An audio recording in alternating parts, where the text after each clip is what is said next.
খতিব সাহেব আজকে বাসর ঘরে যাবেন। আগের খতিবের মেয়ে তার স্ত্রী হতে চলছে, রাতের বেলা বাসর ঘরে যখন যায়, আল্লাহর বান্দা যুবক সালাম দিয়া মসজিদের থেকে বিদায় নিয়ে ওই বাসর ঘরে ঢুকলো। ঢুকার পরে একটা সালাম দিল। সালামের পরে মেয়েটা তাকায় দেখতেছে, আমার চেহারার দিকে তাকায় না। কেমন একজন খতিব আমি পাইলাম যে আমার কানের স্বর্ণের অলংকারের দিকে বারবার তাকায়, আমার গলার হার আর চেইনের দিকে তাকায়, আমার আঙ্গুলের স্বর্ণের আংটির দিকে তাকায়। আহারে, আমি এত ভালো মনে করছিলাম, সে তো মনে হয় লুভি লুভি, স্বর্ণের দিকে তাকায় কেন? স্বর্ণের দিকে কেন তাকায়? এত লুভি কেন? মোটামুটি যুবক কথাটা আজ করতে পেরে ডাক দিয়া কয়, বিবি আমার, তুমি আমার নতুন স্ত্রী হয়েছো, মনের মধ্যে খারাপ কোনো ধারণা নিবা না। আমি তোমার চেহারা না দেখিয়া আমি স্বর্ণের দিকে তাকায়া দেখি, কারণ আমি মাওলা পাকের কুদরত দেখতেছি। আল্লাহর বান্দি বলে, কিসের কুদরত তুমি দেখো?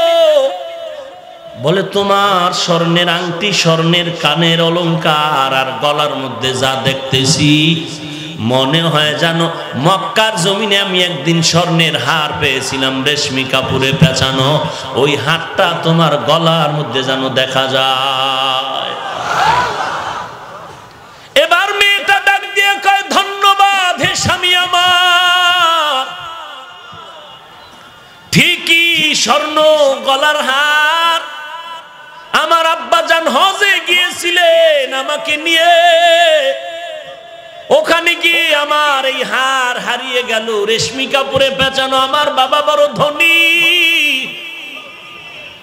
ওই হার হারিয়ে যাওয়ার পর আমার বাবা মক্কার অলিতে গলিতে ঘুরিয়া ঘুরিয়া কান্না করে বলেছিল, 1000 টাকা দিবে, 100 টাকা দিবে। আল্লাহর একটা বান্দা যুবক হারটা পাইয়া আমার বাবারে দিয়েছে, বাবার থেকে হাদিয়াও নেয় নাই। আব্বাজান ওই যুবকটারে বহু তালাশ করেছে, কিন্তু আর খুঁজিয়া পায় নাই।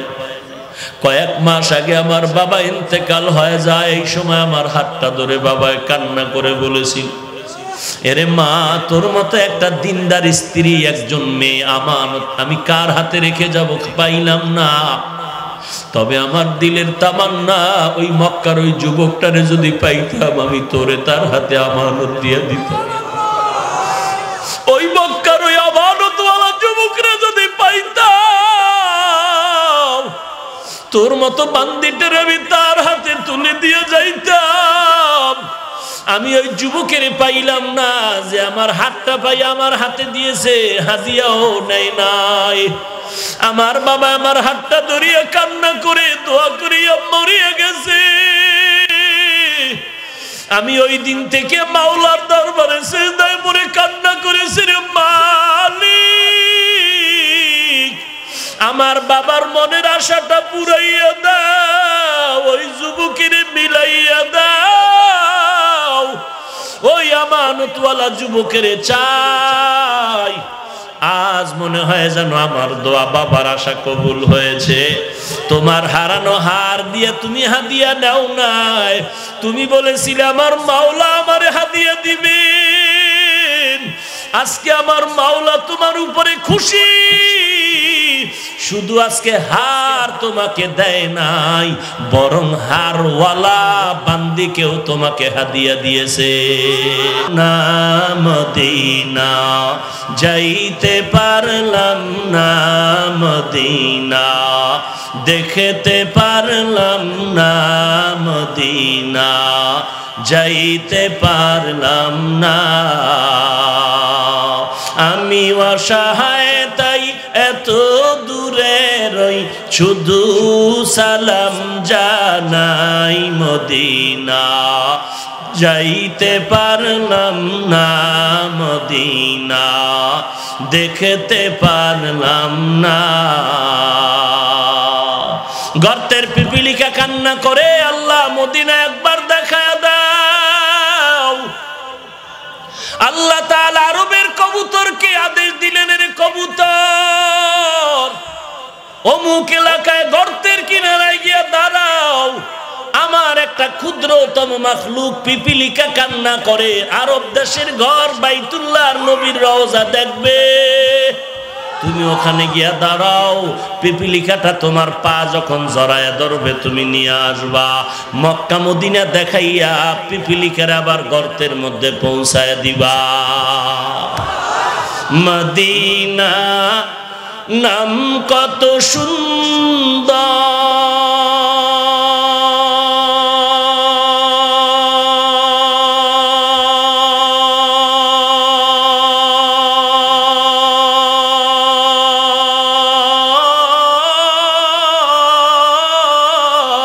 মদিনা কেরে সেবন্ত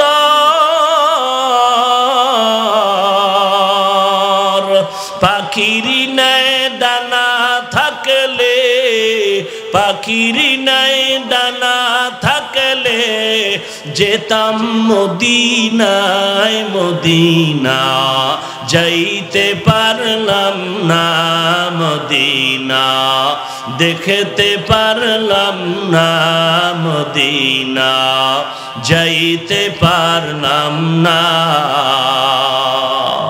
এরে নবীর উম্মত কেমন মদিনা কেমন? যারা একবার নবীর রওজায় গিয়া সালাম দিছে তাদের জিজ্ঞাসা করো মদিনা কেমন। চার মাযহাবের চার ইমামের একজন ইমাম, ইমাম মালিক রাহমাতুল্লাহ আলাইহি 70 বছর মদিনায় কাটাইলেন, জুতা পায়ে দেয় না, কারণ মদিনার মাটি বড় দামি। কোথায় আমি জুতা পরিধান করে হাঁটবো? মদিনার অলিতে গলিতে নবীর কদম মোবারক পড়েছে, ওখানে আমি জুতা পায়ে পরিধান করে হাঁটতে পারি না। আজকে সেই মদিনার মাটি এত দাম, আর ওই মদিনার নবীকে যদি কেউ গালি দাও, আর মুসলমান যদি ঘুমাইয়া থাকো, তোমার মতো মুনাফিক এই জমিনে কেউ হতে পারে না।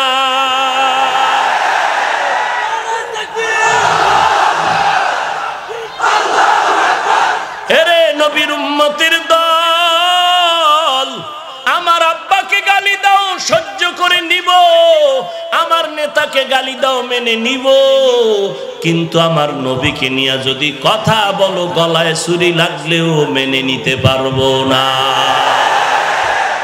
এরে মদিনার নবীর আশিক, এই মুহাব্বতটা তখন তোমার অন্তরে আসবে যখন নবীর রেখে যাওয়া সুন্নতের আমল তুমি করবা।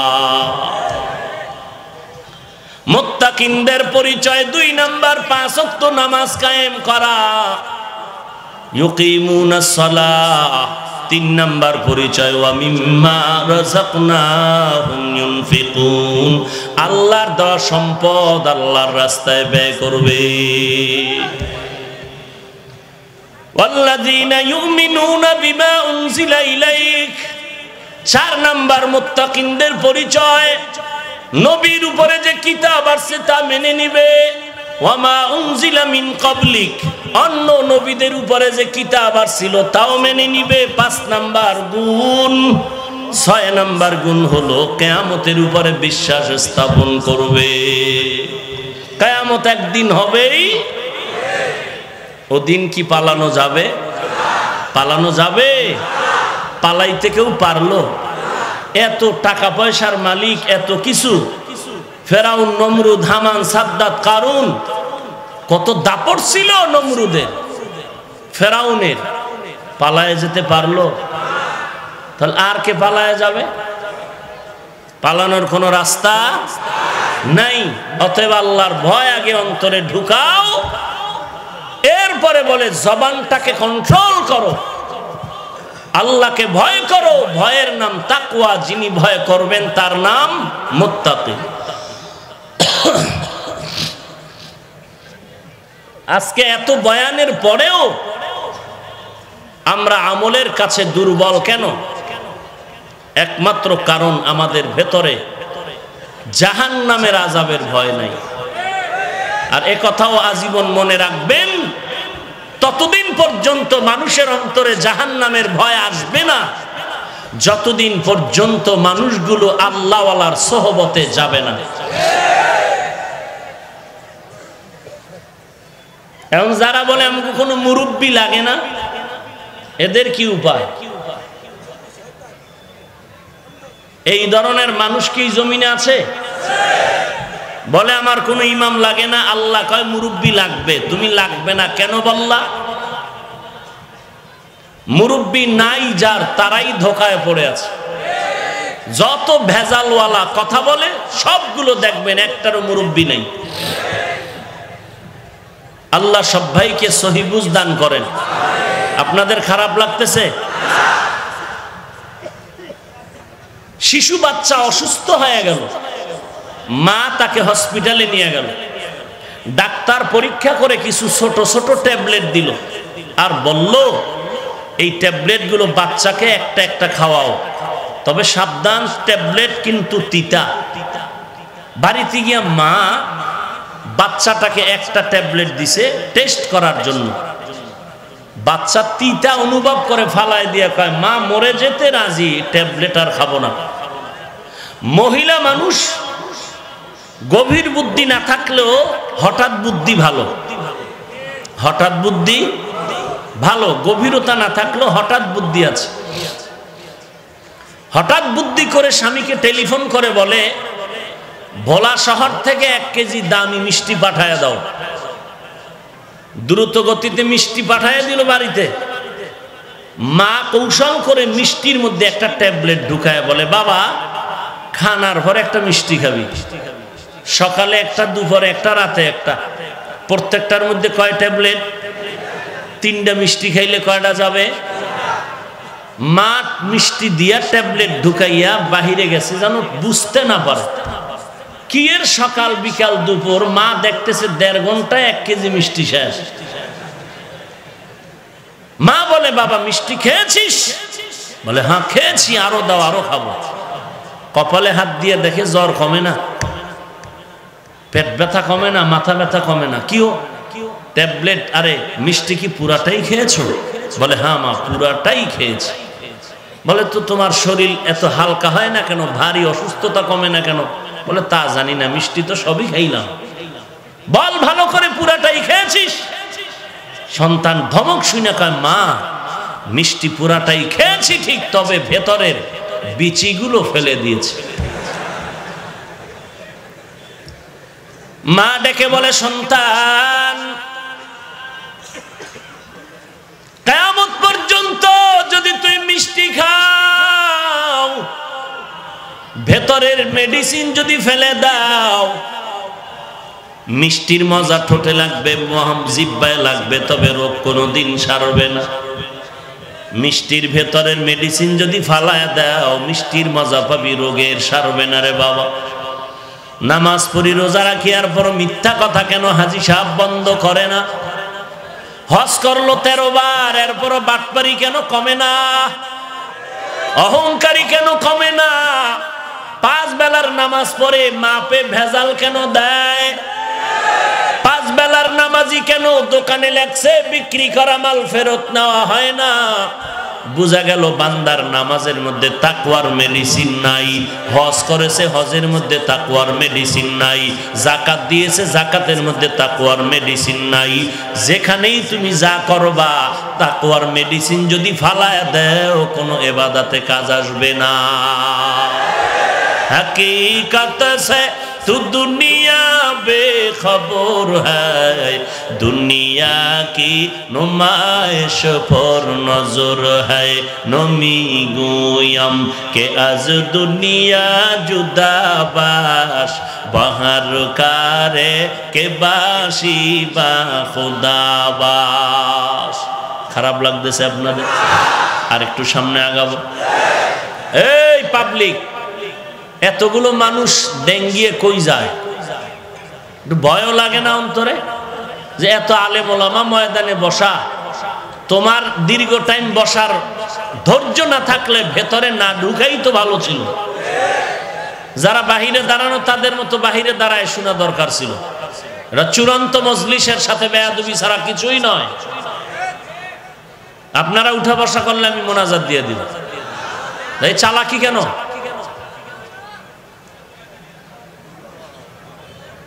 কত দূর থেকে মানুষ পায়ে হেঁটে গাড়ি ভাড়া করে আসে এই ডিস্টার্ব শোনার জন্য।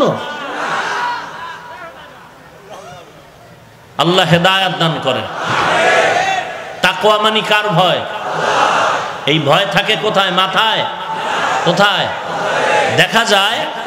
দেখা যায় না। এই তাকওয়ার গুণ বললাম কয়টা?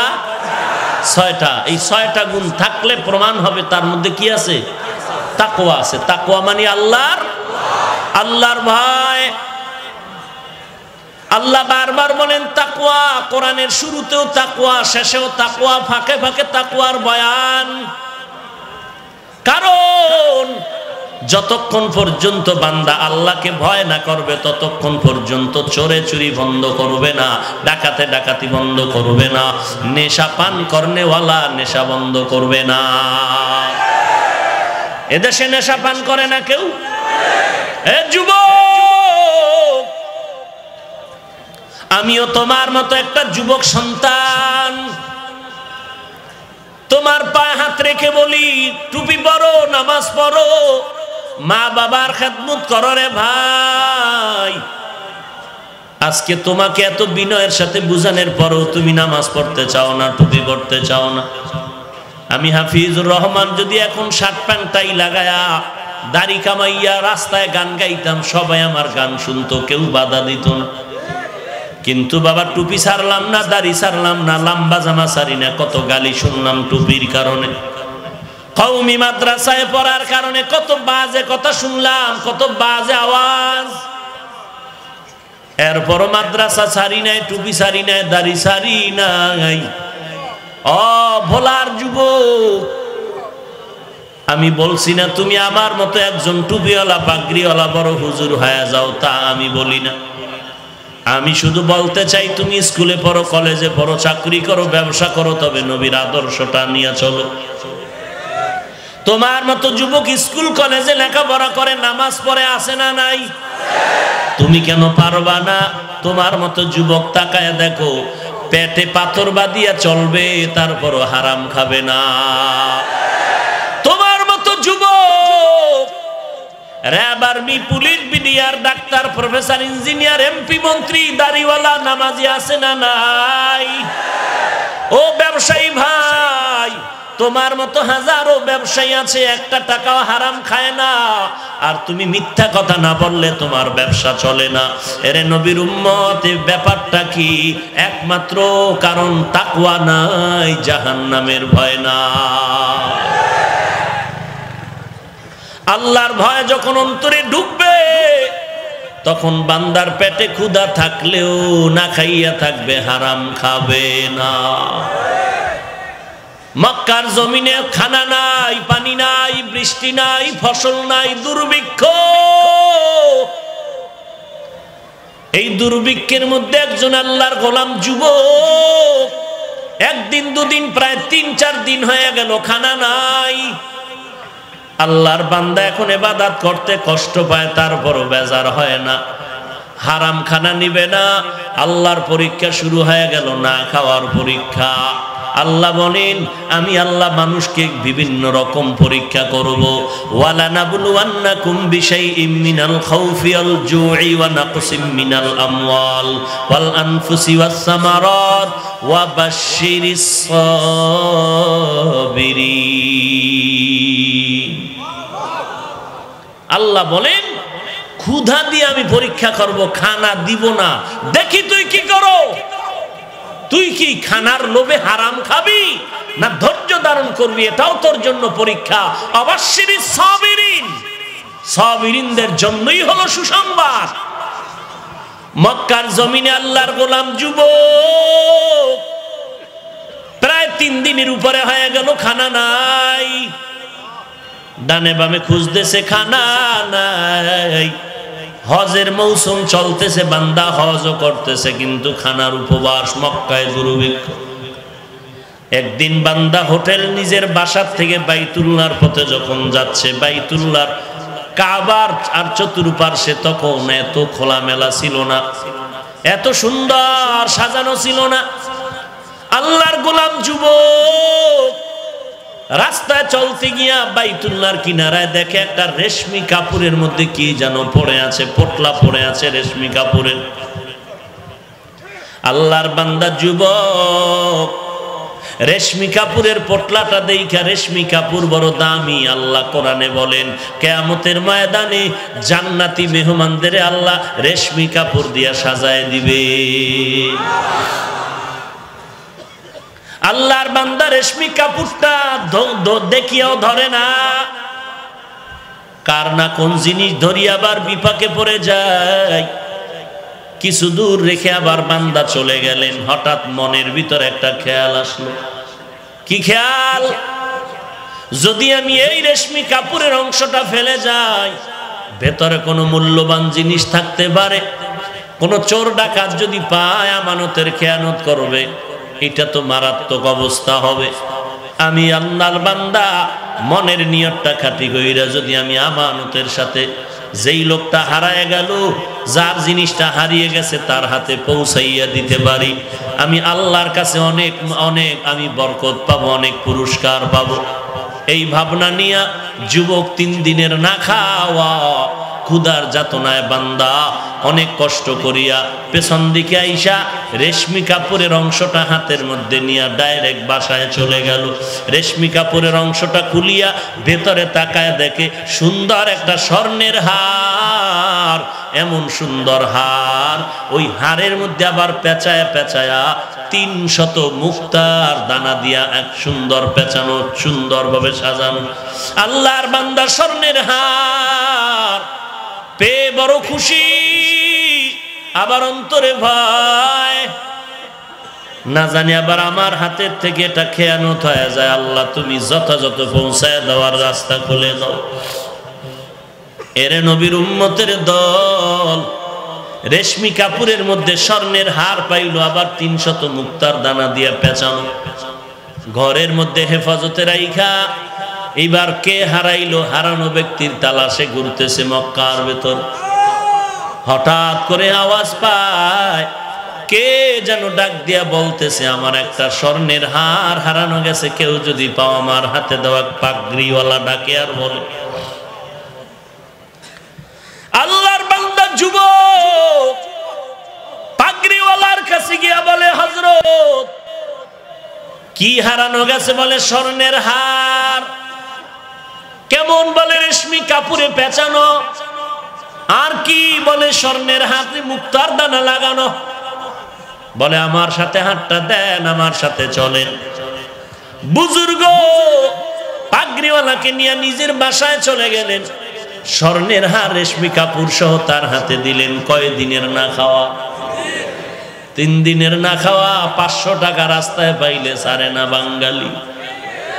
এত বড় দামি বয়ানে আইসাও আর একজনের মোবাইল চুরি করিয়া মুসলমান বাড়ি যায়। কত জায়গায় কান্নার আওয়াজ।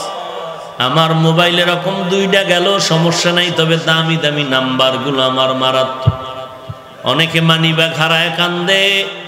এরে মুসলমানের বাচ্চা, তুই ওয়াজ মাহফিলে এসে এমন মারাত্মক অন্যায় করতেছ। তুই কপালে লেখা রাখ, পাথর দিয়া খোদাই করে লেখ, তোর মরার আগে কোনো একটা গজব তোরে ধরিয়া নিবে, কোনো সন্দেহ নাই। হয়তো ঘুমের ঘরে তুই বোবা হয়ে যাবি, না হয় তোর হাত বাঁকা হয়ে যাবে, না হয় তোর ছেলে, না হয় তোর মেয়ে, না হয় তোর স্ত্রীর হাত বাঁকা হয়ে যাবে তোর গুনার কারণে। কারণ চোখের পানির বরদোয়া খালি ফেরত যাবে না রে ভাই। চোখের পানি কান্নার বরদোয়া বড় কঠিন। কেউ যদি কান্না করে বরদোয়া দেয়, কষ্টের বরদোয়া, এটা লাগবেই, সন্দেহ নাই। অতএব এমন কোন অন্যায় কারোর সাথে করবা না যে অন্যায়ের কারণে চোখের পানি পড়ে যায়। মাজলুমের পক্ষে আমার আল্লাহ, জালেমের পক্ষে আমার আল্লাহ নাই। কথার দ্বারা জুলুম করিও না রে ভাই। ওই যুবক 3 দিনের উপবাস। ওই পাগড়িওয়ালা বলেছিল যে আমার হারানো হাতটা ফিরায় দিবি, তাকে আমি 100 টাকা দান করে দিব হাদিয়া। যুবক মালটা তার হাতে আমানত দিয়ে এবার বিদায় নেয়। এখন বুজুর্গ বলে হাদিয়া নেও, বলে আমি এখন এর বিনিময়ে হাদিয়া নিব না, আমি চাই আমার আল্লাহ দিবে। বলে হাদিয়া নেও, বলে না হাদিয়া হিসাবে এই মুহূর্তে নিব না। 3 দিনের না খাওয়া, হাদিয়া দেওয়া সুন্নাত, নেওয়া সুন্নাত, তারপরও যুবক নিলেন না। তাকওয়া কার ভয়? হর কে দারাত খৌফে হক দর দিল মদম, জান্নাতুল মাওয়া দেহদ উরা মাকাম। বুজুর্গরে হাতটা দিয়ে চলে গেল।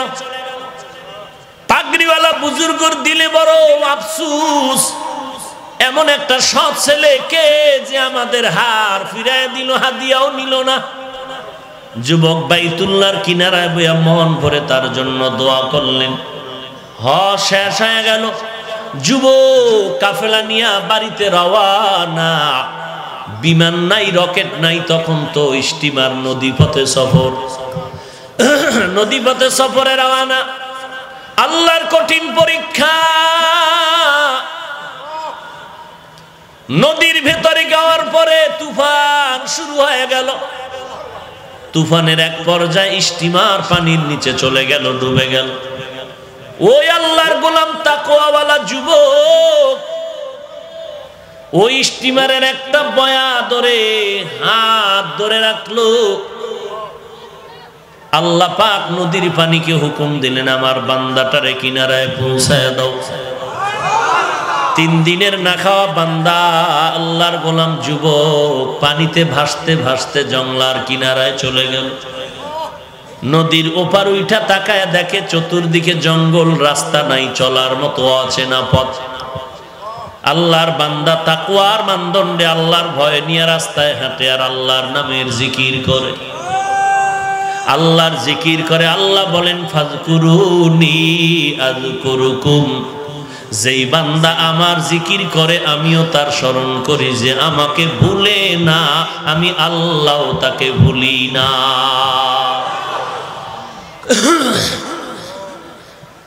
আল্লাহর বান্দা জংলার কিনারায় হাঁটতেছে হাঁটতেছে, রাস্তা নাই। কিছু দূর গিয়া দেখে জংলার মাঝখান দিয়ে একটা সরু পথ। যুবক আল্লাহর গোলাম ওই পথ দিয়ে হাঁটতেছে, দেখি কোথায় যাইতে পারি, অচেনা পথে চলতেছে। হেঁটে হেঁটে ভিতরে গিয়া তাকায় দেখে আল্লাহর ঘর, একটা মসজিদ দেখা যায়। আল্লাহর বান্দা মসজিদে ঢুকলেন। নামাজের সময় হয়ে গেল, বান্দা নামাজ আদায় করলেন। নামাজের পরে বান্দা বসে বসে আল্লাহর কোরআন তেলাওয়াত করে। আল্লাহকে পাওয়ার জন্য যত মাধ্যম আছে এর মধ্যে গভীর মাধ্যম হলো 2টা। 1 নম্বরে নামাজ, 2 নম্বরে কোরআন শরীফের তেলাওয়াত। আজকে মুসলমানের মধ্যে নামাজের দুর্বলতা, তেলাওয়াত তো নাই। আপনার কি আমার তো তেলাওয়াত নাই। রমজান চলে যায়, একটা খতম দিতে কষ্ট হয়, পুরাটা বছরে কোরআন খতমের কোনো চিন্তাই করি না। কোরআন তেলাওয়াত মানি কালামুল্লাহ। আয়নাটা খুললে যেমন নিজের চেহারা দেখা যায়, আল্লাহর কোরআনটা খুললে আমার আল্লাহকে দেখা যায়। কোথায় গেল কোরআনের আওয়াজ? আল্লাহর কোরআনের আওয়াজ উজানির কারি ইব্রাহিম সাহেব দিয়েছেন। বাইতুল্লাহর কিনারায় কোরআন পড়তেছেন। মক্কার মানুষ পাগল হয়ে গেল। পাগল হয়ে বলে, ইব্রাহিম আমাদের এলাকায় থাকো, তোমাকে আমাদের মেয়ে বিয়া দিয়ে দিব। উজানির কারি ইব্রাহিম কোরআন তেলাওয়াতের বিনিময়ে আল্লাহর বান্দা মক্কার মানুষ খুশি হইয়া মেয়ে বিয়া দিয়ে দিল। শর্ত হলো, তুমি যদি বাংলাদেশে যাও আমাদের মেয়ে নিতে পারবা না। রশিদ আহমদ গাঙ্গুহি চিঠি লিখলেন, ইব্রাহিম যা বাংলায় গিয়া কালেমার খেদমত করো। যখন রওনা দিবেন ডাক দিয়া কয়, বিবি তোমার সাথে শর্ত দিয়েছিল তোমার গার্ডিয়ান দেশে যেতে পারবা না, তুমি কি করবা? বলে আমিও যাব। নোয়াখালীতে বাবায় টাকার বালিশ বানাইয়া ঘুমায়। কারি ইব্রাহিম উজানির কারি বড় আলেম, বাবার টাকায় লাথি মাইরা দেওবন্দ চলে গেলেন, ভারতে চলে গেলেন কালেমার এলেম শিখার জন্য। রশিদ আহমদের চিঠি পাইয়া উজানির জমিনে আসলেন। চাঁদপুর জেলা কচুয়া থানার অন্তর্গত উজানি। হিন্দুদের মালিকানায় জমিন ছিল, লম্বা বিশাল জঙ্গল খরিদ করলেন। খরিদ করার পরে ওই জমিন সাফ, জঙ্গল সাফ করার জন্য ভেতরে ঢুকলেন। ঢুকিয়া দেখে একটা গম্বুজের নিচে বসে একটা বাঘ তার বাচ্চারে দুগ্ধ পান করায়। ওই গম্বুজটা এখনো আছে। যারা উজানি গেছেন, যারা যান নাই, উজানির মসজিদ বিশাল বড়, মসজিদের দক্ষিণ আর পশ্চিম কর্নারে ওই গম্বুজটা এখনো আছে। যেই গম্বুজের নিচে বাঘ তার বাচ্চাটারে দুধ পান করাইতেছিল। উজানির কারি সাহেব ডাক দিয়া কয়, বাঘ বনি আদম এখানে থাকার জন্য আসছে, তুমি তোমার অন্য জায়গায় চলে যাও। কারি ইব্রাহিম কথা বলতে দেরি হয়, বাঘ তার বাচ্চা কাঁধে নিয়ে দৌড় দিতে আর দেরি করে না। আউলিয়ারা কারে অকবা এখতিয়ার, জাহেলারা কারে দুনিয়া এখতিয়ার। এ হলো আল্লাহওয়ালা, এরা হলো আল্লাহর খাঁটি গোলাম। কেমন গোলাম? উজানির কারি সাহেব চরমনে আসছেন। সৈয়দ ইসহাক রহমাতুল্লাহ আলাইহির আমন্ত্রণে আসলেন। খানা টানা খাওয়াইলেন। কারি ইব্রাহিম ডাক দিয়ে কয়, রে ইসহাক বাবা, কে দিয়ে খানা খেয়ে খাওয়াইলি? বলে, গোশত, বিরিয়ানি, কোরমা। কারি ইব্রাহিম বলে, আস্তাগফিরুল্লাহ, এত ভালো খানা আমাকে তুই কেন দিলি? আমার নফস তো খুশি হয়ে গেল, এত ভালো খানা তো আমি নফসেরে দেই না। হুজুর আপনি খাইলেন, টের পান নাই? বলে, এটা বুঝার কায়দা নাই। ওরে আল্লাহওয়ালারা দেখতেছো, ওদিকে তাকায় আছে, মনে হয় যেন কি দেখতেছে। আশরাফ আলী থানভী রহমাতুল্লাহ আলাই মুসল্লিদের নিয়ে, ভক্তদের নিয়ে রাস্তা দিয়ে হাঁটতেছেন। হঠাৎ করে রাস্তার কিনারায় দেখে সুন্দরী মেয়েরা কলস ভরে ভরে পানি নেয়, পাত্রে পানি নেয়। হঠাৎ একটা নজর দিলেন আশরাফ আলী থানভী। এক নজরে তাকায় আছেন, মনে হয় যেন মেয়েদের দিকে কি খারাপ দৃষ্টিতে তাকাইছেন। ভক্তরা কিছু বলে না, বেয়াদবি হয়ে যাবে। খানে কায়েমদা দিয়ে যাওয়ার পরে হযরতের কাছে প্রশ্ন করলেন, হযরত আপনি মেয়েদের দিকে তাকাইলেন কেন, একটু জানতে মনে হয় জানতে চাই। আশরাফ আলী থানভী হাকিমুল উম্মত বলে, যাও তোমরা ওই এলাকায় একটা ঘুরি দিয়ে খবর নিয়ে আসো, তারপরে বলি। খবর নিয়ে দেখে ওই বাড়ির মধ্যে কান্নার আওয়াজ, ওই মেয়েটা এখন আর জমিনে জিন্দা না। আশরাফ আলী থানভী কয়, রে ভাই, আমি নজর করে দেখলাম ওর উপরে কেমন যেন পরকালের বাহিনীর, পরকালে আজরাইলের আক্রমণ, আজরাইলের আনাগোনা আমার অনুভব হইল। এই জন্য আমি দেখলাম যে হায়াত তো বেশিক্ষণ নাই। এটা বান্দার তবেই ব্যাপার না, এর নাম হলো কারামত। এটা আল্লাহওয়ালাদেরকে আল্লাহ দান করেন তাকওয়া যদি থাকে। এই জন্য ইয়া আইয়ুহাল্লাযীনা আমানু ইন তাত্তাকুল্লাহ ইয়াজআল লাকুম ফুরকানা, যারা আল্লাহর মহব্বতে তাকওয়া নিয়ে চলবে, আল্লাহ বলেন আমি তাদের একটা স্পেশাল পাওয়ার দেই। ওই পাওয়ারের নাম হলো ফুরকান। ফুরকানের অর্থ কি? হুয়া নূরুম মিন ইলাহি, আল্লাহর পক্ষ থেকে একটা নূর। এটা আল্লাহ আল্লাহওয়ালাদের দান করেন যারা তাকওয়ার উপরে চলে। ওই নূর দ্বারা বান্দা কি করবে? মা ফুররিকা বিহি বাইনাল হক্কি ওয়াল বাতিল, ওই নূরের আলো দিয়ে আল্লাহর ওলি হক আর বাতিল নির্ণয় করে হকের পথে আগায় যাবে। এটা আল্লাহওয়ালা যারা তারা পেয়ে যায়। ওরে বান্দা, এটা তো আল্লাহ আশরাফ আলী থানভীকে দান করেছিলেন, এটা তো কারি ইব্রাহিমরা পেয়েছে, এটা চরমনাইর সৈয়দ ইসহাক, সৈয়দ ফজলুল করিম পেয়েছে। আমরা যদিও কোনো দালালি করি না, অমুক পীরের দালাল, না না। গাছ তোমার নাম কি, ফলে পরিচয়। পীর ভালো না খারাপ, মুরিদের দ্বারাই পরিচয়। আমি কোন দল করি না করি, হক হলে অন্তত মোহাব্বতের সাথে তার সমর্থন দিতে হবে, হিংসা করা যাবে না। আল্লাহর বান্দা এবার মসজিদে বসে কোরআন তেলাওয়াত করেন, মনে আছে? এলাকার মানুষ ভিড় জমে গেল, এত সুন্দর তার কণ্ঠের তেলাওয়াত, সবাই খুশি, এত সুন্দর যুবকের তেলাওয়াত। এবার সবাই আবদার করে, হযরত আপনি আমাদের মসজিদে থাকেন, আমগো মসজিদের ইমাম নাই, খতিব নাই, কয়েকদিন আগে মারা গেছে। যুবক কয়, যেহেতু আমার ঠিকানা নাই, বাড়ি ঘর নাই, আমি এখানে থাকি, পরে ঠিকানা নিয়ে খোঁজ খবর নিয়ে এখানে থাকবো, আর প্রয়োজনে ফ্যামিলি নিয়ে আসবো, এখানে মা বাবার খেদমত করুন।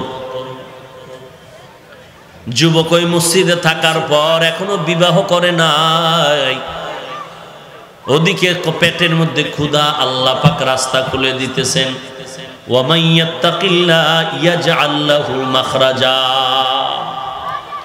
আল্লাহর ভয় তাকওয়া নিয়ে যারা চলবে, ওরে আল্লাহ কুদরতি ভাবে রিজিক দিয়ে দিবে।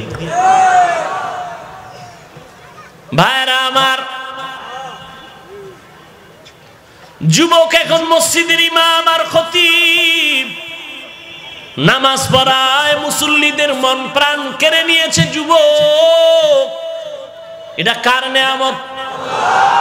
ভোলার মুসলমান, কার নেয়ামত? এই যে এত মানুষ ভোলার ময়দানে, বসারও জায়গা নাই, বলতে গেলে দাঁড়ানোরও জায়গা নাই, কেউ খানার লোভে আসে নাই, টাকার লোভে আসে নাই, আমি হাফিজুর রহমানের চেহারাটাও দেখতে আসে নাই। হ্যাঁ, যদি কেউ বলে চেহারা দেখতে আসছি, তাও চেহারা আমি বান্দার কোনো কৃতিত্ব না, সব আমার মাওলার নেয়ামত। ওরে নবীর উম্মতের দল, তাবলীগের মধ্যে এত খেদমত কেন? চরমনের মুরিদ এত বেশি কেন? এরে বান্দা, একজন বক্তার ময়দানে এত মানুষ হয় কেন? এটা তো বান্দা নিজের কিছু না, সব আল্লাহর নেয়ামত। কণ্ঠ আল্লাহ দিছেন, আল্লাহর নেয়ামত। কণ্ঠের মধ্যে আওয়াজ দিছেন, কার নেয়ামত? সুর ভালো, কার নেয়ামত? এই মেয়া, কণ্ঠে একটা সুর দিছে, কে দিছে? তো তুমি যদি না হিংসা করো, মূলত তুমি আল্লাহর সাথে বেঈমানি করবে। তুমি যদি মনে করো, হাফিজ ভাই তুমি এত সুর দাও কেন? তোমার সুর মানুষ শুনে কেন? তোমার এত কণ্ঠ ভালো কেন? তুমি যদি ভিতরে ভিতরে হিংসা করো, মূলত তুমি আল্লাহর নিয়ামতের সাথে বেঈমানি করতেছো। তুমি আল্লাহর নিয়ামতের সাথে গাদ্দারি করতেছো। ওয়ালা ইন কাফারতুম ইন্না আযাবি লাশাদীদ, লা ইন শাকারতুম লাযীদান্নাকুম, ওয়ালা ইন কাফারতুম ইন্না আযাবি। নিয়ামতের শুকর আদায় করো। এই রকম কণ্ঠ আহলে হকের ময়দানে যদি থাকে আরো বেশি, এই জমিনে নাস্তিক বেঈমান বাতিলের পতন হতে 1 ঘন্টা সময়ের ব্যাপার। ঠিক কি না বলো? আজকে গোটা দুনিয়ার বেঈমান আর নাস্তিকগুলো পাগল হয়ে গেল।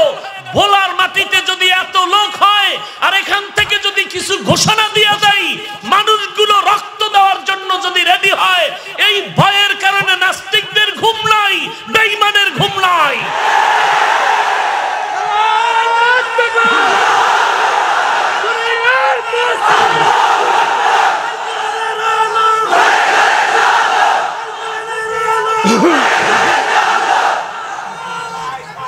ভাইরা আমার, আমরা বেয়াদব নয়, আমরা উচ্ছৃঙ্খল নয়, আমরা জঙ্গি নয়।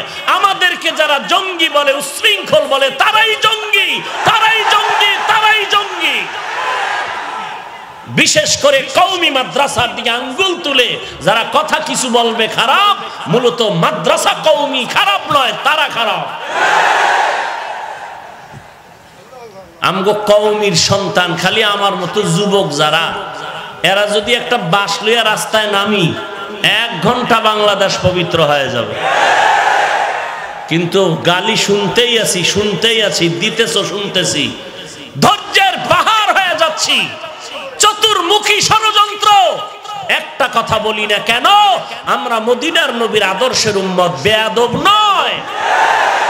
না হয় তুমি এক কথা বললে আমি 10টা বলার ক্ষমতা রাখি, আলহামদুলিল্লাহ। তোরে ল্যাংটা করে দিতে পারি কথা বলে, কিন্তু আমরা বেয়াদবি পছন্দ করি না। আমরা সংঘাত চাই না, আমরা সংঘাত চাই না, আমরা শান্তি চাই। এই জন্যই তো বাতিলের মাথা খারাপ। শুধু কি বাতিলের মাথা খারাপ? ঘরের মধ্যে আগুন লাগিয়েছে ঘরওয়ালা, নিভাবে কে? ঘরের মধ্যে ঘরওয়ালা আগুন লাগালে নিভাবে কে? ঘরের মধ্যে আগুন জ্বলতেছে, আশেপাশের মানুষ দৌড়ায় তাড়াতাড়ি নিভাও। উম্মা গিয়ে দেখে ঘরওয়ালা বয়ে বয়ে বিড়ি টানে। কিরে মগা, ঘরে আগুন লাগছে, তুই ঘরের মধ্যে বিড়ি টানো কারণ? ভাই নিভাবো কসু, আমি লাগাইছি। তা ঘরের মধ্যে ঘরওয়ালা যদি আগুন লাগায় দেয়, নিভাবে কে? আজকে বেদাতি ভণ্ড বাতিলেরা আমাকে গালি দিবে আর আহলে হকেরা প্রতিবাদ করবে, কিন্তু আহলে হক যদি আগুন লাগায় বিরুদ্ধে লেগে যায়, এই আগুন নিভাবে কে? আল্লাহ ছাড়া কেউ নিভাতে পারে না।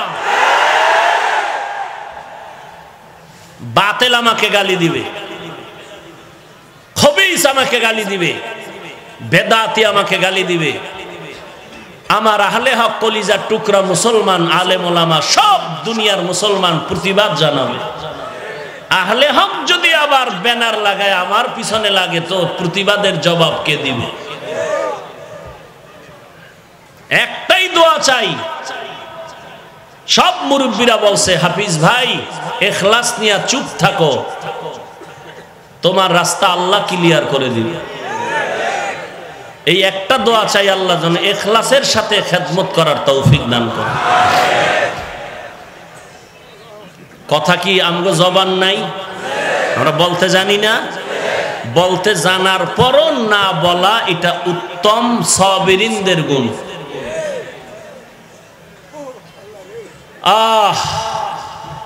মাথা খারাপ কি এমনি?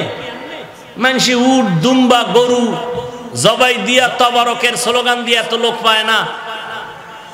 আর এমনি ভোলা আসলে এত মানুষ, চরমনের হুজুর আসলে মানুষ দেখলে মাথা ঠিক থাকে কেউ? ফেতরাতি হিংসা হাসাদ শুরু হয়ে যায়, ফেতরাতি হাসাদ। আল্লাহ হেদায়েত দান করুন। কিন্তু যারা খাঁটি গুণী জ্ঞানী, তারা কলিজা ভরে দোয়া করবে যে আমাদের আহলে হকের পরিচয়। আজকে ভোলার মাটিতে এত লোক হওয়া মানি আহলে হকের বিজয়, আহলে হকের বিজয়, আহলে হকের বিজয়, আহলে হকের বিজয়, আহলে বাতিল নয়। আহলে বাতিলদের জন্য ভোলার শহর আজকে নজির স্থাপন করেছে। বাতিলরা কোনোদিনও কোটি টাকা ব্যয় করে এই বিজয় ছিনিয়ে নিতে পারবে না ইনশাআল্লাহ। দোয়া করা উচিত সবার জন্য, কলিজা ভরে দোয়া করা উচিত। আমরা আহলে হকের ব্যানারে চলি, কওমি আলিয়া নাই, কওমি নাই। যারাই নবীর সুন্নাত মানে আল্লাহর গোলামি করে, আমরা সবাই এক ঘরের একই ফ্যামিলির সদস্য। মনকে সংকুচিত না করে, সংকীর্ণতা দূর করে দিলটাকে প্রশস্ত করুন। মানুষকে বুকে টানা শিখেন, লাথি মারা শিখিয়েন না। লাথি মেরে তাড়ানো শিখেন না, গুণ অর্জন করেন, বুকে টেনে নেন, শত্রুকে বুকে লাগান। শত্রু আজকে বুকে লাগাবেন, কালকে বন্ধু হয়ে যাবে। আল্লাহ সবাইকে হেদায়েত দান করুন। মোনাজাত দিয়ে দিব, আর একটু থাকবেন? আল্লাহ কবুল করেন, বলেন আমিন। কত দূর গেলাম? বলবো ঘটনা? হ্যাঁ, এই পাবলিক ভালোই মনে করে। আল্লাহ সবাইকে কবুল করেন। যুবক আল্লাহর গোলাম, মসজিদের ইমাম, দেখছেন নি কার কারবার কি? কওমি মাদ্রাসায় পড়া ইমামতি আর মুয়াজ্জিনি ছাড়া কি হরব? তো মাদ্রাসায় পড়িয়া আলেম ওলামা ইমামতি করবে না, গরুয়ে করবে। কেমন থাপ্পড় দরকার বেয়াদবকে? কয় মাদ্রাসায় পড়ে কি করবি, কওমিওয়ালারা মসজিদের ইমামতি ছাড়া আর কি করবি, ডিসি হতে পারবি, এসপি হতে পারবি? আমগোর শখ আছে কোনো? এই চেয়ারের মেয়াদ নাই, ডিসির চেয়ারের মেয়াদ আছে, এসপির চেয়ারের মেয়াদ আছে, এমপির চেয়ারের মেয়াদ আছে, কোরআনওয়ালার চেয়ারের কোনো মেয়াদ নাই। ডিসি সাহেব কয় হাফিজ ভাই ভালো আছেন, দোয়া চাই। এমপি সাহেব দোয়া চায় আলেম ওলামার কাছে। এর থেকে আর সম্মান কি? এর থেকে বেশি চাওয়া মানে ফিডা। এই সম্মান কে দিছেন? তোমাকে ডিসি হওয়া লাগবে কেন, এমপি হওয়া লাগবে কেন? এরপরে যদি কেউ জনগণ ধৈর্য কয় কয়েকদিন থাকেন তো বসলাম, জনগণ ধাক্কা দিয়ে বসাই দিলে কয়েকদিন থাকলাম, সেটা ভিন্ন কথা। আমাদের কোনো শখ নাই। আল্লাহ এটা সম্মানের চেয়ার দিয়েছেন, রসুলের মোহাব্বত আর কোরআনের বরকত। কথা ঠিক না? ইমামতি করে, চিন্তা করছেন এত হিংসা দিলের মধ্যে। আল্লাহ সবাইকে হেদায়েত দান করুন। যুবক আল্লাহর গোলাম ইমামতি করতেছেন, কিছুদিনের মধ্যে মুসল্লিদের মনের ভিতরে এমন একটা আশান্বিত উদয় হয়ে গেল যে ইমাম সাহেব আমাদের এখন তো অবিবাহিত, বিবাহের প্রয়োজন। ইমাম সাহেব বিবাহ করবেন বলে? হ্যাঁ। বলে আমগো এলাকায় দেখি ভালো একটা মেয়ে আছে। তাই নাকি? বলে হ্যাঁ। কেমন? বলে তুলনাই নাই। বলে বাবা কি করে? খেয়াল করেননি সবাই? মুসল্লিরা বলে আমগো ইমাম সাহেব যে আগে ছিলেন খতিবে আজম, বড় একজন বুজুর্গ, বড় বুজুর্গ, তিনি কয়েকদিন আগে ইন্তেকাল করেছেন। তার একটা সুন্দরী রূপসী আল্লাহর বান্দি আছে, আমরা এখনো তাকে দেখি না। আমগো মহিলারা পর্যন্ত বাইরে তাকে দেখে না। যেমন তার চরিত্র তেমন তার চেহারা। বলে আপনারা প্রস্তাব দিয়ে ব্যবস্থা করেন, আমি রাজি হয়ে গেলাম। খেয়াল করেন ভালো করে। এবার প্রস্তাব দেওয়াতে মেয়েটাও রাজি হয়ে গেল। একজন খতিব, আমার বাবার খতিবের জায়গায় যে খতিব, তার সাথে আমার বিবাহ হবে, ভালোই তো, আমি ধন্য হয়ে যাব। ওই আল্লাহর বান্দি আম গাছে আম খাওয়ায়, কোনোদিন মান্দার গাছে আম পাওয়া যাবে না। হ্যাঁ, মেয়েটা খুশি হয়, একজন আল্লাহওয়ালা পাইছি, আমার স্বামী আমার কপাল ধন্য। আর ভোলার মেয়েরা কয় হুজুর লাগবে না, দাড়িওয়ালা চাই না, একজন রমনা পার্কের যুবক নিয়ে আসো।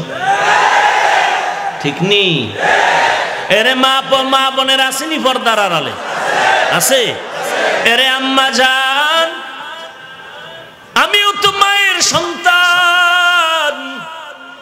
আপনারা কত দূর থেকে এসেছেন বয়ান শোনার জন্য গো মা। আপনার কি মনে চায় না আপনি একজন এমন আলেমের স্ত্রী হবেন, এমন একজন আলেমের মা হয়ে কবরের দিকে যাবেন, যে আপনার সন্তান আপনার জানাজার ইমামতি করায় আপনাকে দাফন করে রাখবে? আপনার সন্তানের পেছনে হাজার হাজার মানুষ দাঁড়ায় দাঁড়ায় ইমামতির নামাজ পড়বে। ও আম্মা জান, আপনি শুধু মা হলে হবে না, আপনার উপরে কত দায়িত্ব জানেন। আপনার আদর্শের কারণে একটা দুনিয়া হতে পারে আদর্শওয়ালা। আপনার আদর্শের কারণে সন্তান আদর্শ পাবে, সন্তানের কারণে গোটা জগতে আলো ছড়ায়া যাবে। এরে পর্দার আড়ালের মা, আজকে মাদ্রাসায় পড়ে সম্মান কমে নাই রে মা। এত সম্মান আল্লাহ দান করেছেন, ভাষা নাই বুঝায় দেওয়ার মা। আজকে মা বাবা কত গর্ব করে রে পর্দার আড়ালের মা। আল্লাহ পাক এত সম্মান কোরআনওয়ালা টুপিওয়ালারে দান করেছেন। আল্লাহ পাক এই জমিনে এত সম্মান দিয়েছেন, এই সম্মানের জমিনে আর দ্বিতীয় কেউ না।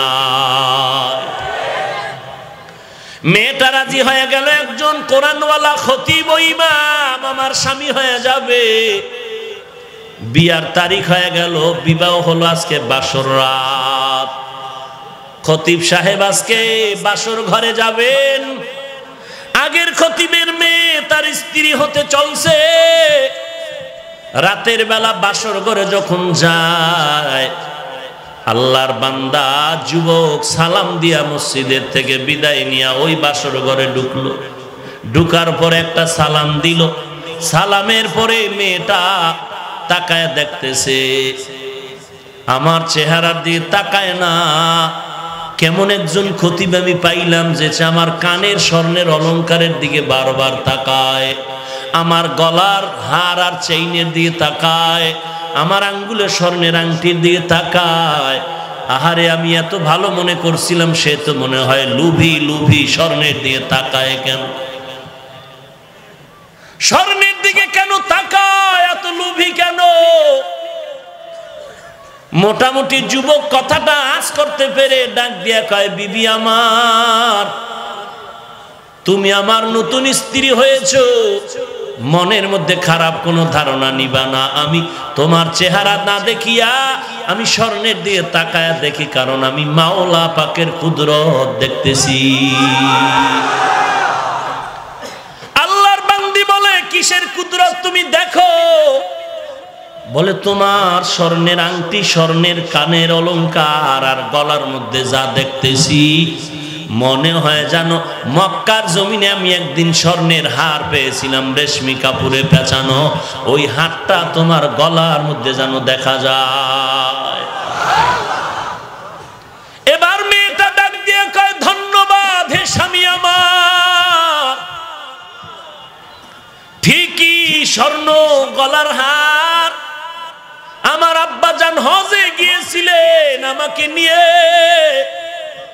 ওখানে গিয়ে আমার এই হার হারিয়ে গেল, রেশমি কাপড়ে পেঁচানো। আমার বাবা বড় ধনী, ওই হার হারিয়ে যাওয়ার পর আমার বাবা মক্কার অলিতে গলিতে ঘুরিয়া ঘুরিয়া কান্না করে বলেছিল, 1000 টাকা দিবে, 100 টাকা দিবে। আল্লাহর একটা বান্দা যুবক হারটা পাইয়া আমার বাবারে দিয়েছে, বাবার থেকে হাদিয়াও নেয় নাই। আব্বাজান ওই যুবকটারে বহু তালাশ করেছে, কিন্তু আর খুঁজিয়া পায় নাই। কয়েক মাস আগে আমার বাবা ইন্তেকাল হয়ে যায়, এই সময় আমার হাতটা ধরে বাবায় কান্না করে বলেছিল, এরে মা, তোর মতো একটা দিনদার স্ত্রী, একজন মেয়ে আমানত আমি কার হাতে রেখে যাব পাইলাম না। তবে আমার দিলের তামান্না, ওই মক্কার ওই যুবকটারে যদি পাইতাম, আমি তোরে তার হাতে আমানত দিয়ে দিতাম। ওই মক্কার ওই আমানতওয়ালা যুবকরা যদি পাইতাম, তোর মতো বান্দিটারে আমি তার হাতে তুলে দিয়ে যাইতাম। আমি ওই যুবকের পাইলাম না, যে আমার হাতটা পাই আমার হাতে দিয়েছে, হাদিয়াও নেই নাই। আমার বাবা আমার হাতটা ধরিয়া কান্না করে দোয়া করিয়া মরিয়া গেছে।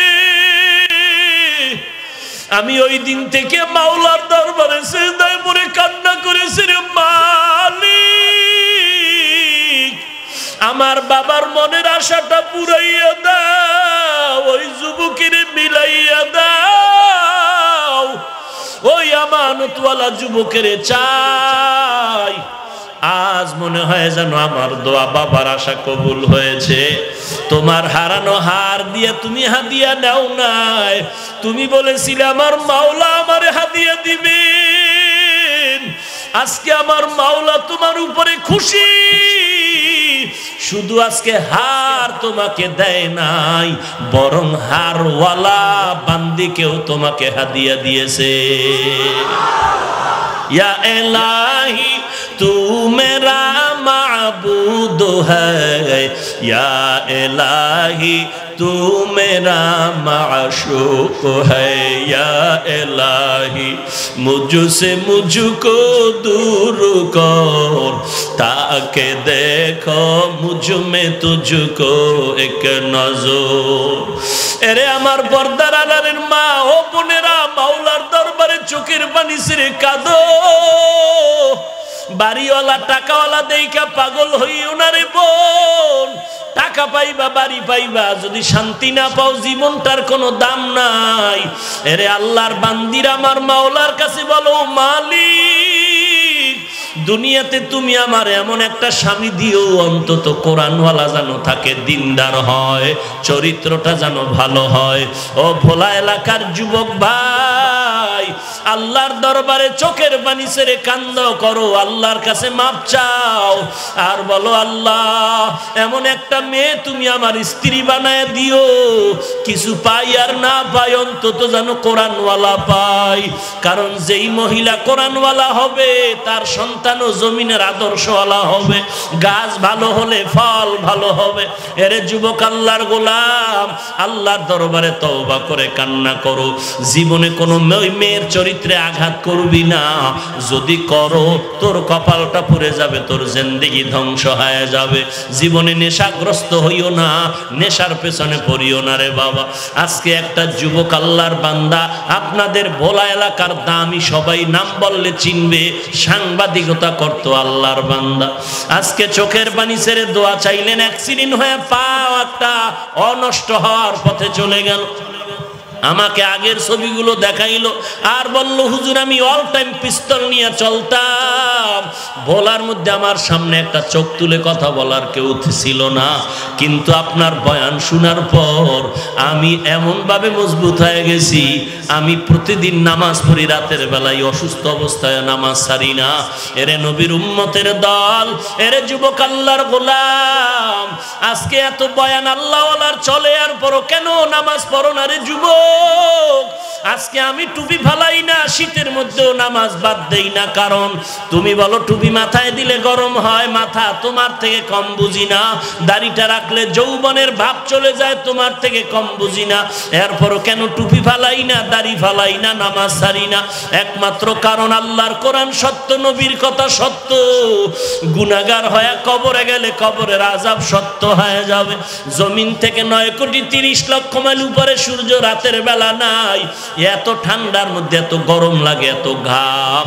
আল্লাহর নবী বলেন দুনিয়ার ঘরে আগুন লাগলে যেমন পানি ছাড়া ঠান্ডা করা যায় না, এই দুনিয়ার গরম থেকে জাহান্নামের আগুনের গরম আরো কঠিন। ওরে আল্লাহর নবী বলেন গুনাহগারেরা যদি গুনাহ নিয়ে কবরে যাও, ওই কবরের মধ্যে দুই পার্শ্বের মাটির চাপ, একটা নয় দুইটা নয় 70 থেকে 99টা সাপের কামড়। এরে নবীর উম্মত সাহাবায়ে কেরাম শুধু কবরের চিন্তায় কান্না, খানা নাই, ঘুম নাই। এরে যুবক আল্লাহর গোলাম, হাতের মধ্যে একটা বেতের বাড়ি দিলে সহ্য করা যায় না, গুনাহ নিয়ে কবরে গেলে মাটির চাপ কেমনে সহ্য করবা? আল্লাহর দরবারে তওবা করো হে মালিক। এই ময়দানে ডানে বামে তাকায় দেখো তোমার মতো কত যুবক দাড়িওয়ালা 5 ওয়াক্ত নামাজি, তুমি কেন পারবা না? তোমার মতো যুবক ব্যবসা করে নামাজ ছাড়ে না, তুমি কেন পারবা না? তোমার মতো যুবক ড্রাইভারি করে নামাজ ছাড়ে না, তুমি কেন পারবা না? আল্লাহর কাছে তওবা করো, চোখের পানি ছেড়ে কান্না করো, আল্লাহ গুনাহ নিয়ে কবরে যাব না, তোমার দরবারে আমি তওবার দরজায় ফিরে আসলাম, তুমি আমাকে মাফ করে দাও। জীবনে আর নামাজ ছাড়বো না, জাহান্নামের আগুন সহ্য করতে পারবো না। আজকে থেকে ধোকায় পরে যত গুনাহ করছি তওবা করে দরজায় ফিরে আসলাম, আর জীবনে গুনাহ করব না, নামাজ ছাড়বো না, মা বাবাকে কষ্ট দিব না, আলেম ওলামাদের বিরোধিতা করব না, আর কোনোদিন দেশের বিরুদ্ধে জাতির বিরুদ্ধে ষড়যন্ত্র করব না, আর কোনোদিন নবীর সুন্নতের বাহিরে চলবো না। জীবনে টুপি আর ছাড়বা না, নামাজ ছাড়বা না। ওরে আমি টুপিদারির কারণে তো আমাদের সম্মান কমে নাই।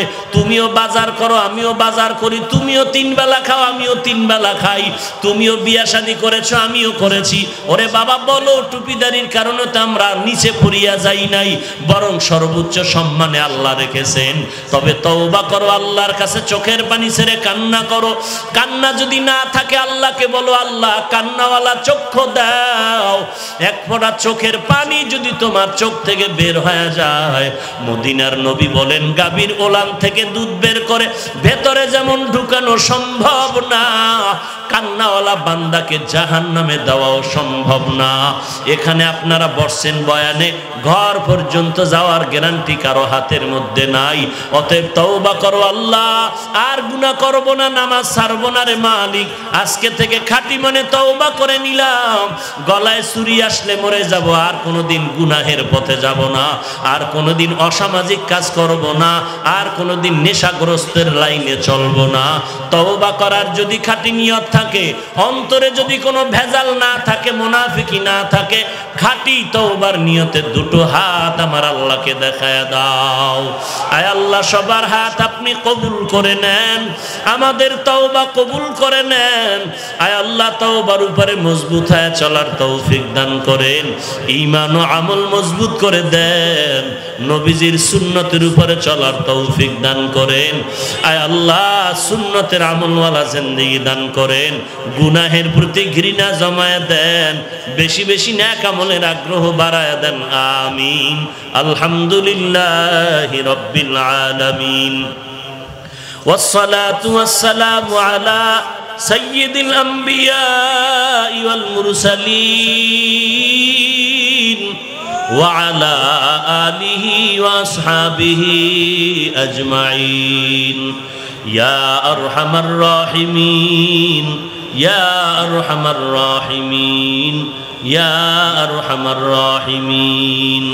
সবাই জবান খুলে দোয়াটা পড়েন, রব্বির হামহুমা কামা রব্বায়ানি সগীরা, রব্বির হামহুমা কামা রব্বায়ানি সগীরা, রব্বির হামহুমা কামা রব্বায়ানি সগীরা। اللهم إنك عفو تحب العفو فاعف عني. اللهم إنا نسألك رضاك والجنة. اللهم إنا نعوذ بك من سخطك والنار. اللهم اجعلني في عيني صغيرا وفي أعين الناس كبيرا. اللهم إني أستودعك حياتي وإيماني وعملي وأهلي ومالي وعزتي فإنه لا يضيع ودائعك. ربنا ظلمنا أنفسنا وإن لم تغفر لنا وترحمنا لنكونن من الخاسرين.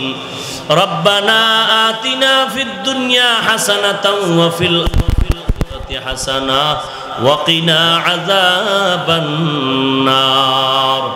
ربنا لا تزغ قلوبنا بعد إذ هديتنا وهب لنا من لدنك رحمة إنك أنت الوهاب. ও দয়ার মালিক, এই ভোলার ময়দানে কুদরতের নজর দিয়ে তাকায় দেখেন, 3 দিন ব্যাপী তাফসিরুল কোরআন মাহফিল, এই উলামায়ে কেরামদের মজলিসে আয় আল্লাহ কত উলামায়ে কেরামরা হাত তুলেছেন, সাদা দাড়িওয়ালা মুরব্বীরা হাত তুলেছেন, ব্যবসায়ী শ্রমিকরা, চাকরিজীবী, ছোট ছোট বাচ্চা ছাত্র ভাইরা হাত তুলেছেন, পর্দার আড়ালের মা বোনেরা হাত তুলেছেন। আয় আল্লাহ, আমরা টাকা চাই না, বাড়ি চাই না, জাহান্নামের আগুন থেকে নাজাত চাই রে আল্লাহ। মেহেরবানি করে আমাদের সবাইকে নাজাতের ব্যবস্থা করে দেন। জীবনের সমস্ত গুনাহগুলো নবীজির মহাব্বতে মাফ করে দেন। নবীজির সুন্নতের আমলওয়ালা জিন্দেগি দান করেন। অন্তর থেকে রিয়া হাসাদ কিবির দূর করে ইখলাস দান করেন। আয় আল্লাহ, কারো হাত খালি ফিরায়া দিয়েন না। আয় আল্লাহ, সবাইকে গুনাহমুক্ত জিন্দেগি দান করেন। নেক আমলের আগ্রহ বাড়ায়া দেন। সারা দুনিয়াতে শান্তি দান করেন। যারা বেঁচে আছেন দীর্ঘ নেক হায়াত দান করেন। ও দয়ার মালিক, পর্দার আড়ালের মা বোনদের নেককার হিসাবে কবুল করেন, আবেদা জাহেদা হিসাবে কবুল করে নেন। বেশি বেশি নেক আমল করার তৌফিক দান করেন।